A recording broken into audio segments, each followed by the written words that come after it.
आज जिस मूवी को मैं एक्सप्लेन करने जा रहा हूँ उसका नाम है प्रॉक्सिमिटी। कहानी की शुरुआत 1979 में होती है, जहाँ पर अलास्का के जंगल में हमें कार्ल नाम के एक आदमी को दिखाया जाता है जो कि यहाँ पर लकड़ी काटने का काम किया करता था। और जब यहाँ से जाते हुए उसके ट्रक के सामने एक दूसरी गाड़ी चल रही होती है, तभी वो अपने आप हवा में उड़कर नीचे गिर जाती है। कार्ल को यहाँ पर कुछ भी समझ नहीं आता, इसलिए वो अपनी गाड़ी से उतरता है और तभी वो देखता है कि उसके ऊपर एलियंस का यूएफओ है और वो एलियंस कार्ल को अपने साथ ले जाते हैं। इसके बाद कहानी प्रेजेंट में आ जाती है, जहाँ पर आइजैक नाम के एक कंप्यूटर इंजीनियर को दिखाया जाता है जो कि अपने एक दोस्त के साथ मिलकर स्पेस में सिग्नल भेजता है। अब एक दिन उसे एक जवाब भी आता है, लेकिन वो जवाब उसे समझ नहीं आता। आइजैक अपने वीडियो ब्लॉग्स भी बनाया करता था और अब एक दिन जब वो हाइकिंग के लिए जाता है तो वो देखता है कि एक आग का गोला आसमान से पृथ्वी की तरफ गिर रहा है। अब आइजैक भी उस तरफ बढ़ता है और इस आग के गोले को गिरते हुए पूरे शहर ने देखा था और इसीलिए पुलिस भी उस तरफ जा रही होती है। लेकिन सबसे पहले आइजैक वहाँ पर पहुंच जाता है। वो यहाँ पर एक यूएफओ को देखता है, वो उसे रिकॉर्ड करने की भी कोशिश करता है, लेकिन तब तक यूएफओ यहाँ से गायब हो चुका था। और अब अगले ही पल आइजैक के पीछे एक एलियन खड़ा था। वो एलियन को भी रिकॉर्ड करना चाहता है, लेकिन एलियन पहले ही वहाँ से निकल जाता है। अब आइजैक इससे डर जाता है और वहाँ से भागने लगता है, जिसके बाद हमें दिखाया जाता है कि आइजैक की आंख 3 दिन के बाद खुलती है। यानी कि 3 दिनों तक वो कहाँ था, उसके साथ क्या हुआ, उसे कुछ नहीं पता। उसके हाथ में चोट के भी निशान थे। आइजैक को कुछ समझ नहीं आता कि उसके साथ हुआ क्या है। और अब आइजैक अपने कैमरे को देखता है जो कि उसी के पास पड़ा था। वो रिकॉर्डेड फुटेज में चेक करता है कि किसी चीज ने उसे आसमान की तरफ खींचा था। वो समझ जाता है कि उसे यूएफओ के अंदर खींचा गया था, यानी कि एलियंस ने उसे किडनैप कर लिया था। और अब इसीलिए वो अगले दिन डॉक्टर के पास जाता है और उसके हाथों में जो चोट के निशान थे वो उसे डॉक्टर को दिखाता है। और जब डॉक्टर उसके हाथ का एक्सरे करता है तो वो पूरी तरह से हैरान रह जाता है, क्योंकि किसी चीज ने उसकी हड्डी को काट कर वापस से जोड़ दिया था। आइजैक को कुछ भी याद नहीं होता। वो ये सारी बातें अपने दोस्त को भी बताता है, लेकिन उसके दोस्त को उस पर यकीन नहीं होता। और अब इसीलिए आइजैक घर आकर उस रिकॉर्डेड वीडियो को अपने ब्लॉग्स पर अपलोड कर देता है जो कि उसके कैमरे में रिकॉर्ड हो गई थी, और कैप्शन डालता है एलियन एब्डक्शन फुटेज। अब बहुत ही जल्दी ये वीडियो पूरी दुनिया में वायरल हो जाती है, जिसके बाद न्यूज चैनल वाले आइजैक को अपने न्यूज चैनल पर बुलाते हैं ताकि वो उसका इंटरव्यू ले सके। और जब वो आइजैक से सवाल पूछ रहे होते हैं तो आइजैक एक जगह पर अटक जाता है, वो सवाल का जवाब ही नहीं दे पाता, जिससे सभी को लगने लगता है कि आइजैक झूठ बोल रहा है। जिसके बाद इंटरव्यू खत्म कर दिया जाता है। इस बात से आइजैक भी परेशान होता है और अब इसीलिए वो घर आने के बाद अपने उसी वीडियो के नीचे कमेंट को पढ़ना शुरू कर देता है। दरअसल वो ये देखना चाहता था कि इस तरह की घटना किसी और के साथ भी हुई है या नहीं। और वो यहाँ पर एक लड़की का कमेंट पाता है जिसके साथ वही सब हुआ था जो कि आइजैक के साथ हुआ है। इसलिए आइजैक उसे मैसेज करता है और एक रेस्टोरेंट में मिलने के लिए बुलाता है। वहाँ पर वो लड़की पहुंच जाती है जिसका नाम सारा होता है। और अब इसके बाद ये दोनों यूएफओ के बारे में डिस्कस करना शुरू कर देते हैं। आइजैक उसे बताता है कि हिस्ट्री में कई सारी ऐसी घटनाएं हो चुकी हैं जिसके रिकॉर्ड आज भी हिस्ट्री में दर्ज है। सारा उसे बताती है कि आज से कई साल पहले 1979 में कार्ल नाम के एक आदमी को यूएफओ ने किडनैप कर लिया था, और जब वो मिला तो उसका लाइट डिटेक्टर टेस्ट भी किया गया जिसमें वो पास भी हो गया था। लेकिन अब किसी को पता नहीं कि कार्ल है कहाँ, क्योंकि इसके बाद वो गायब हो गया था। अब इसके बाद आइजैक सारा को अपना नंबर देता है और उससे कहता है कि अगर तुम्हें कोई भी इन्फॉर्मेशन मिले तो तुम मुझे कांटेक्ट करना। अगले दिन आइजैक के पास एक राइटर आता है। वो उससे कहता है कि मुझे तुम्हारी कहानी पर पूरा यकीन है और मैं इस पर एक किताब लिखना चाहता हूँ। हालांकि आइजैक इस राइटर की बातों में ज्यादा इंटरेस्टेड नहीं था, फिर भी वो अगले दिन उसके ऑफिस में जाता है, जहाँ पर राइटर उससे कहता है कि ये दुनिया तुम्हें झूठा समझती है और अगर तुम्हें अपने आप को सच्चा साबित करना है तो तुम्हें लाइट डिटेक्टर टेस्ट को पास करना होगा। अब आइजैक भी उसकी बात मान जाता है और जब उसका लाइट डिटेक्टर टेस्ट होता है तो वो उस टेस्ट में पास हो जाता है। अब राइटर को भी यकीन हो जाता है कि आइजैक झूठ नहीं बोल रहा है। राइटर वहाँ से निकल जाता है और उसके जाने के बाद यहाँ पर 2 काले सूट पहने हुए आदमी आते हैं और ये होते हैं मैन इन ब्लैक, जो कि उन्हीं लोगों की इन्वेस्टिगेशन करते हैं जो कि दावा करते हैं कि उन्होंने एलियंस को देखा है। अब ये लोग आइजैक को पकड़कर ले जाने लगते हैं, लेकिन आइजैक इनसे छूटकर भाग जाता है। लेकिन पीछे से ये आइजैक पर फायर करते हैं जिससे वो बेहोश हो जाता है, और होश आने पर वो देखता है कि 2 लोग जो कि सफेद नकाब पहने हुए हैं वो उसे एक कमरे में ले जा रहे हैं। दरअसल ये दोनों नकाब पोस्ट एंड्रॉइड होते हैं और उसे एक ऐसे कमरे में ले जाया जाता है जो कि पूरी तरह से सफेद होता है। सारा को भी यहाँ पर लाया गया होता है, लेकिन उसे दूसरे कमरे में रखा गया था। और अब आइजैक के सामने मॉनिटर पर एक आदमी आता है, वो उससे कई सारे सवाल पूछता है। दरअसल आइजैक और सारा के हाथ में एलियंस ने एक ट्रैकर लगा दिया है जिसके बारे में इन लोगों को पता है। यहाँ पर आइजैक को कार्ल की फोटो भी दिखाई जाती है जिसे कि 1979 में एलियंस ने किडनैप कर लिया था। लेकिन आइजैक इस बारे में कुछ नहीं जानता। वो जानता था कि उन्हें इसी तरह के सवाल पूछे जाएंगे और इनसे बहुत सारी जानकारी मांगी जाएगी और शायद ही इन्हें अब बाहर छोड़ा जाएगा। और अब इसलिए आइजैक अपने हाथ खोलकर उस रूम में जाता है जहाँ पर सारा है। वो उसे अपने साथ लेकर यहाँ से निकलने की कोशिश करता है। एंड्रॉइड उन्हें पकड़ने की कोशिश करते हैं, लेकिन ये लोग मेन गेट तक पहुंच जाते हैं जो कि पूरी तरह से बंद होता है। लेकिन आइजैक में एक अनोखी शक्ति आ गई थी, वो अपनी दिमाग की पावर से उस गेट को खोल देता है। आइजैक को भी नहीं पता कि उसने ये कैसे किया। खैर अब ये भागते भागते एक जगह पर पहुंच जाते हैं जहाँ पर एक लड़की होती है। आइजैक उससे पूछता है कि क्या तुम्हें ऐसे इंसान के बारे में पता है जिसके पास कंप्यूटर और इंटरनेट हो।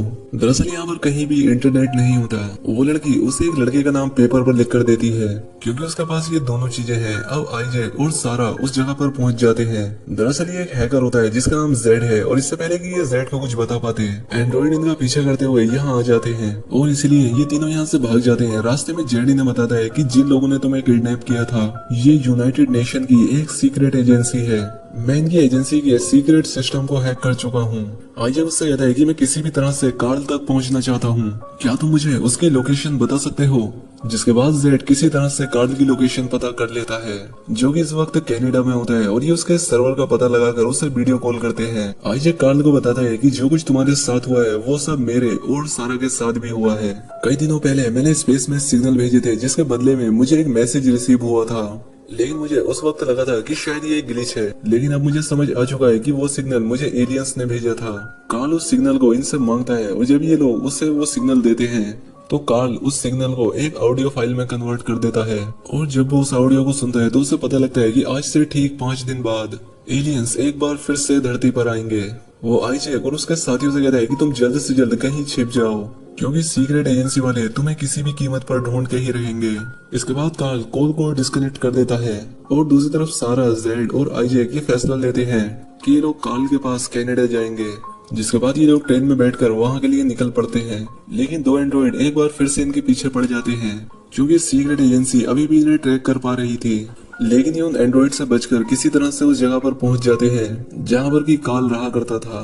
कार्ल इन तीनों के पास आता है और कहता है कि सीक्रेट एजेंसी वाले तुम्हें कभी भी ट्रैक कर सकते हैं क्योंकि जब एलियंस ने तुम लोगों को किडनैप किया था तो उन्होंने तुम्हारे हाथ में एक ट्रैकर डाल दिया था, और उस ट्रैकर को सीक्रेट एजेंसी भी ट्रैक कर सकती है, और इसलिए कार्ल इनके ट्रैकर को ऑफ कर देता है जिससे कि सीक्रेट एजेंसी इन्हें ढूंढ न सके। इसके बाद कार्ल इन सभी को अपने केबिन के अंदर लेकर आता है और बताता है कि मैंने भी एलियंस को सिग्नल भेजे थे।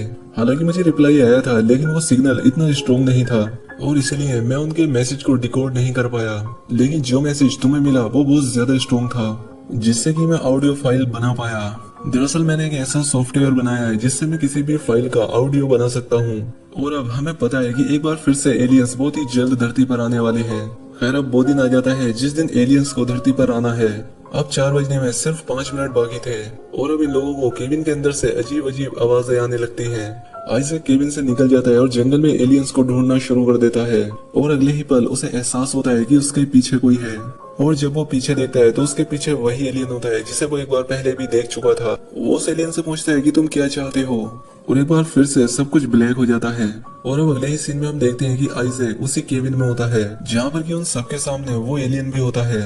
अब कार्ल ने जो वो सॉफ्टवेयर बनाया होता है जिससे वो किसी भी फाइल या लैंग्वेज को अपनी भाषा में कन्वर्ट कर सकता है, उस डिवाइस की मदद से ही वो उस एलियन से बात करना शुरू करते हैं। ये एलियन से पूछते हैं कि तुम क्या चाहते हो, जिस पर एलियन जवाब देता है कि हम इंसानों की जिंदगी, उनके तौर तरीकों को समझना चाहते हैं। अब इसके बाद एलियन अपना हाथ इन सब की तरफ करता है जिससे कि एक विजन आता है, और ये विजन होता है जीसस क्राइस्ट का। आइजैक बताता है कि ये जीसस क्राइस्ट है। एलियन कहता है कि हम इन्हीं के ऊपर स्टडी कर रहे हैं, ये जानने की कोशिश कर रहे हैं जिसमें इंसान ये मानते हैं कि इस पूरे यूनिवर्स की क्रिएशन में जीसस क्राइस्ट बहुत ज्यादा इम्पोर्टेंट है। दरअसल ये एलियंस इंसानों के विश्वास के ऊपर स्टडी कर रहे होते हैं, और अब इन्हें इनके लगभग सभी जवाब मिल चुके हैं। इसके बाद सारा एलियन से कहती है कि उसके हाथ में बहुत ज्यादा दर्द होता है। एलियन उसके हाथ में एक डिवाइस लगाता है जिससे उसका हाथ 2 हिस्सों में बढ़ जाता है, और इसके बाद एलियन उसके हाथ से ट्रैकर निकाल देता है। वहीं केबिन के बाहर हमें दिखाया जाता है कि एजेंट अपने पूरी फोर्सेस के साथ यहाँ पर पहुंच जाते हैं। अब कार्ल भी अपनी गन लेकर केबिन से बाहर आ जाता है। वो ऑफिसर कार्ल से कहता है कि मैं तुम्हें पिछले कई सालों से ढूंढ रहा हूँ, बताओ कि मेरे फादर कहाँ पर हैं। दरअसल 1979 में कार्ल की गाड़ी के आगे जो ट्रक चल रहा था उस ट्रक को इसी ऑफिसर के फादर चला रहे थे, और वो उसके बाद गायब हो गए थे, लेकिन कार्ल को सच में पता नहीं होता कि वो कहाँ गए। कार्ल उससे कहता है कि मुझे कुछ नहीं पता, लेकिन वो ऑफिसर कहता है कि अगर तुमने सच नहीं बताया तो मैं तुम्हारी जान ले लूंगा। लेकिन कार्ल के पास कोई जवाब नहीं था, जिस वजह से वो ऑफिसर कार्ल को गोली मार देता है और कार्ल की जान चली जाती है। अब सारा भी बाहर आ जाती है और वो ऑफिसर सारा से भी वही सवाल पूछता है, लेकिन सारा भी उसे कुछ नहीं बताती, इसलिए वो सारा को भी मार देता है। दूसरी तरफ केबिन के अंदर वो एलियन आइजैक के हाथ से भी वो ट्रैकर निकाल देता है और उसके अंदर की टेलीकाइनेटिक और ग्रोनोकाइनेटिक पावर को एक्टिवेट करता है। वो कहता है कि तुम्हें अपने पावर्स को इस्तेमाल करना होगा, जैसे तुम एक बार पहले भी कर चुके हो। तुमने इस पावर से यूनाइटेड नेशन एजेंसी का दरवाजा खोला था, इसलिए आइजैक अपनी पावर को इस्तेमाल करता है और यहाँ से सभी को लेकर गायब हो जाता है। और अगले ही पल एजेंट के पीछे से एक यूएफओ उड़ता है, जिसमें कि वो सभी लोग थे। वो सब के सब यहाँ से निकल चुके होते हैं और ये लोग एक दूसरी जगह पर जाते हैं, जहाँ पर एलियन अपनी शक्तियों से सारा और कार्ल को जिंदा कर देता है। इस घटना के 6 महीने बाद दिखाया जाता है कि आइजैक और सारा अब एक नॉर्मल लाइफ जी रहे हैं। ये दोनों अब एक साथ रहते हैं और दोनों साथ में काफी खुश भी हैं। वहीं दूसरी तरफ जेड और कार्ल को दिखाया जाता है, जो कि एक नया साइंस प्रोग्राम शुरू कर रहे हैं, क्योंकि अब ये दोनों साथ काम करते हैं। वहीं दूसरी तरफ वो एजेंट जिसने कार्ल और सारा को मार दिया था, उसे अपनी नौकरी से निकाल दिया जाता है, क्योंकि उसने अपने काम को पूरी जिम्मेदारी के साथ नहीं किया था, क्योंकि उसने इस काम को पर्सनल ले लिया था। दोस्तों, वैसे तो ये कहानी एलियंस के बारे में है, लेकिन इसमें हमें इंसानों के विश्वास के बारे में भी दिखाया गया है। तो दोस्तों, उम्मीद करता हूँ कि आपको एक्सप्लेनेशन पसंद आई होगी। अगर वीडियो अच्छी लगी हो तो कमेंट करके जरूर बताएं। मिलते हैं हमारी अगली वीडियो में।